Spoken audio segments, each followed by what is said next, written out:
E aí, beleza? Esse aqui é meu primeiro vídeo, eu vou tentar explicar, não sei como que vai ser isso aqui. Antes de mais nada, deixa eu me explicar. Meu nome é Jéssica, eu trabalho, sou diretora de criação numa agência de publicidade. Já trabalhei há algum tempo com redes sociais, enfim, tô dentro do meio ali do marketing, tô dentro desse esquema de agência, vendo como funciona as redes, como funciona a divulgação. Desculpa o barulho que o gato tá fazendo barulho na porta. E eu queria falar um pouquinho sobre algumas coisas que eu até entendo, porque eu pesquiso muito sobre isso e eu acho bacana a gente conversar. Eu li essa revista aqui, que é o Como Não Ser Espionado, Proteja a Sua Privacidade no Google e no Facebook. E nessa revista ela fala um pouco sobre... Na verdade ela é um pouco tendenciosa, e olha que eu adoro, super interessante, eu compro, leio tudo mesmo, adoro. Mas nesse caso aqui a reportagem foi um pouco tendenciosa, já dizendo que a espionagem, que é o termo que eles usam, né? Esse mapeamento do público, ele é uma coisa de certa forma ruim, o que não precisa necessariamente ser. E é isso que eu queria discutir aqui.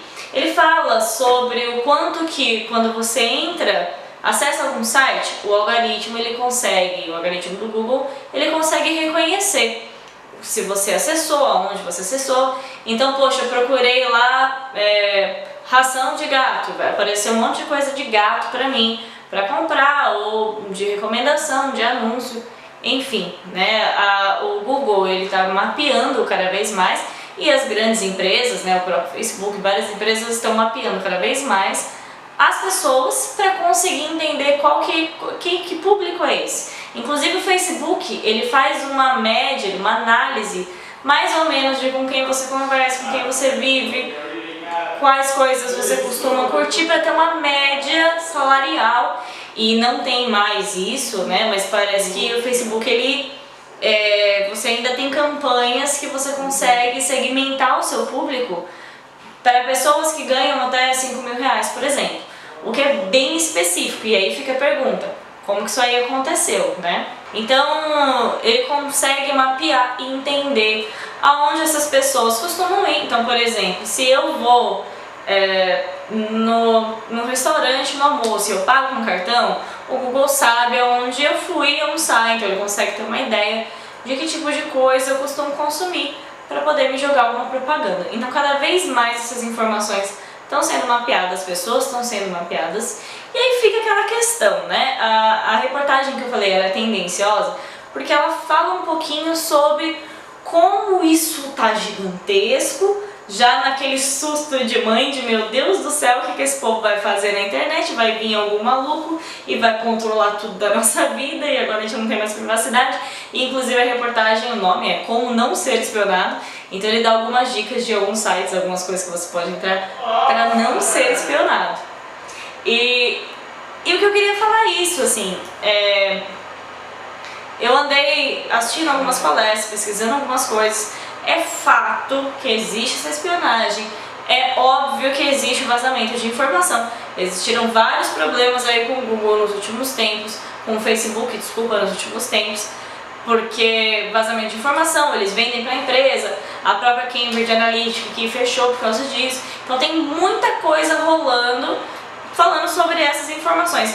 Eu não vim aqui para negar isso. O que eu vim para falar é até que ponto isso é ruim. As pessoas, a gente está numa época de transição, então a gente passou ali pelos anos, até os anos 80, anos 90 de certa forma, por uma certa privacidade. Você falava com as pessoas que você queria falar. Se você tinha que ligar para alguém, você tinha que ter o número de telefone da pessoa, ou pega ali, né, na lista, como chama? Até esqueci, faz tanto tempo isso.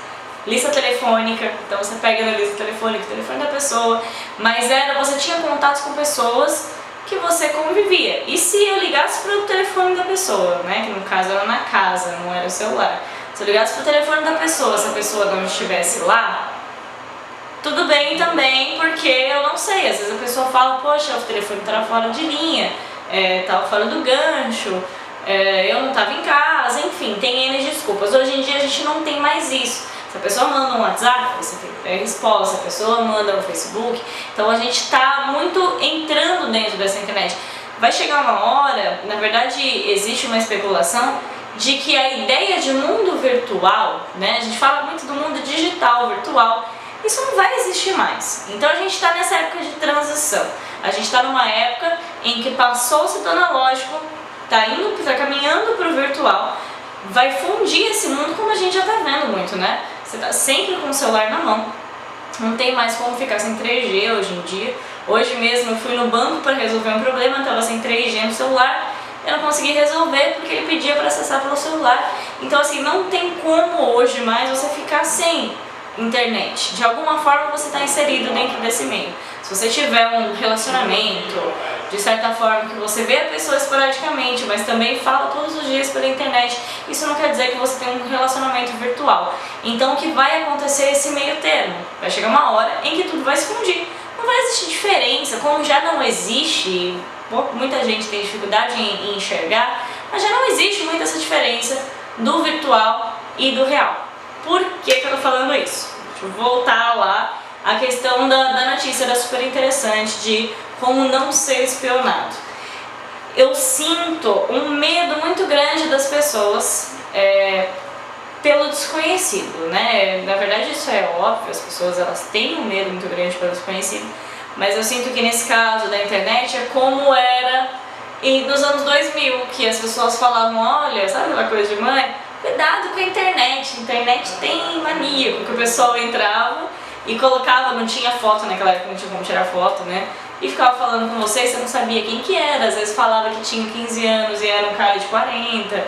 Então existia muito esse tipo de coisa e existia um medo de jogar informações na internet. Ah, agora o ladrão sabe que eu não estou em casa, ele vem roubar a minha casa. Acontece que já a informação está tão ampliada, as pessoas não sabem tanto da vida das outras pessoas, que isso já não é mais um problema. E eu que trabalho com publicidade, eu vejo como esses mecanismos eles estão cada vez mais afunilando para a publicidade. Eles estão buscando cada vez mais fazer com que essa informação ela seja bem segmentada e que ela seja totalmente privativa, que as pessoas não consigam acessar. Quem vai acessar são as empresas para conseguir vender o seu produto. Antes, se você precisava, antes que eu falo anos 80, tá? Anos 90. Antes, se você precisava, por exemplo, se você fosse ver um anúncio, eu tava na rua e aí eu via um outdoor. Todo mundo que tava ali tá vendo o outdoor. Então existiam os anúncios impressos, existia a televisão, que é em massa, então ela atinge várias classes sociais, ela atinge gente de tudo quanto é lugar. Os anúncios impressos em revista, ela atinge um público específico da revista, mas ainda assim não é específico pra você. E aí eu me pergunto, poxa, eu não tenho filhos, pra que eu vou ficar querendo ver anúncio de fralda na internet? O que acontece é que a internet ela tá segmentando, ela tá buscando formas com que você goste do que você está mexendo ali, que você se interesse pelo assunto, que você continue mexendo na internet. O que eu acho que as pessoas estão tendo dificuldade de ver, desculpa a barulheira ali, o que eu acho que as pessoas estão tendo dificuldade de ver e fazer é essa separação. As pessoas estão separando muito. O que é digital, o que é analógico, o que é real, como se existisse o real e o virtual. E aí no fim das contas vai chegar uma hora que não vai existir.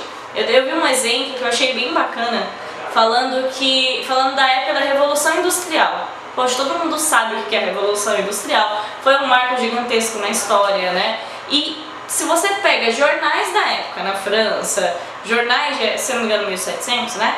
Da época da Revolução Industrial, você vê que as pessoas não se deram conta daquilo lá, não. Eles criticavam as empresas, as fábricas, tinha isso, tinha aquilo, tinha seus problemas, mas quem está ali dentro do olho do peixe não enxerga o geral, eles não se viram como uma fase de transição. Aquilo foi uma fase de transição. E o que está acontecendo hoje é que a gente está numa fase de transição. Vai ser um marco porque vai chegar uma hora que o virtual, como já está acontecendo, o virtual ele não vai ter mais separação com a vida real. E as pessoas precisam, urgentemente, parar de ter medo do digital. Porque é isso que, principalmente no Brasil, está acontecendo bastante. Está travancando muito a evolução. Você pega, por exemplo, a evolução que eu digo, a evolução tecnológica, tá? Econômica. Você pega, por exemplo, a questão do Uber, que eu sempre dou de exemplo, que eu acho muito claro, assim. Chegou o Uber aqui no Brasil, o que os taxistas fizeram? Pô, não quero o Uber porque o Uber vai acabar. Poxa, gente, acabou a bateria, não sei porque a câmera desligou por algum motivo. Então eu vou terminar por aqui. É, vamos dizer no caso do Uber, né? O pessoal, os taxistas, eles não queriam Uber, porque obviamente o Uber ia acabar com o emprego deles.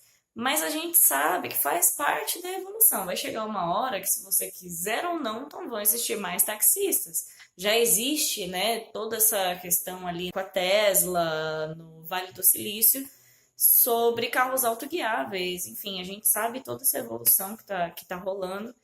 E o Uber é uma coisa que é praticamente o básico aí para essa evolução tecnológica, não tem muito como fugir. É como um sapateiro reclamar da evolução industrial, reclamar das fábricas de sapato. Então, faz parte da evolução, tá?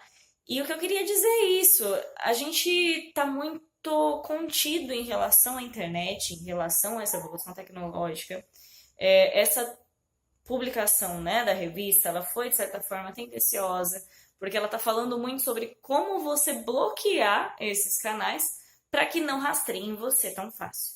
E o que eu queria dizer é que vai chegar uma hora que não vai existir mais como não te rastrear. A gente tá caminhando para isso, tá? Cada vez mais. Não vai existir mais distinção entre o virtual e o real. Então, de certa forma, a gente vai viver essa realidade como uma só. Por algum motivo, infelizmente, a gente está nessa fase de transição, então fica bem confuso mesmo.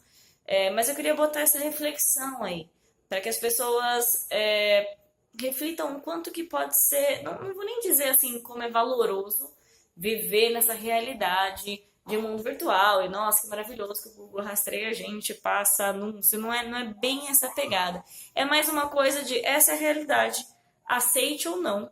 E se nós, brasileiros, aceitarmos essa realidade, a gente consegue chegar junto com a carreta, né? Senão a gente vai ficar para trás e a gente vai chegar lá sim, mas vai chegar depois.